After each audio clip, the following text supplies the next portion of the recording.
Natutunan ko noong 2012 ang X-curve concept. Dito dapat pala mula sa active income, ito yung kailangan talaga magtrabaho tayo para kumita, palitan natin ng passive income. Habang tayo ay tumatanda, nagkakaroon tayo ng passive income. Ito yung money working for you at magagawa natin to kung meron tayong investment and negosyo.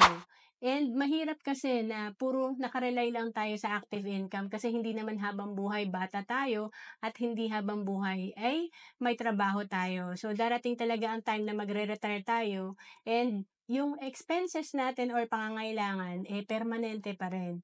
Pag meron tayong passive income, magiging permanente ang income natin. Tuloy-tuloy pa rin yung income natin. Ang ginawa ko noong 2012, nagsimula ako sa Kaiser.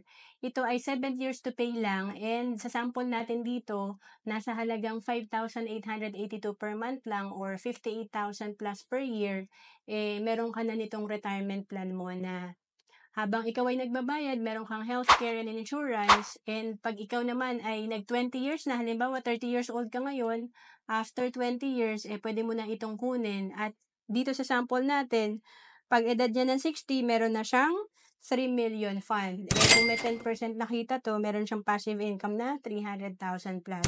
At pag edad niya ng 65, meron siyang 4.8 million na fund or 10% of that, passive income of 400,000 plus.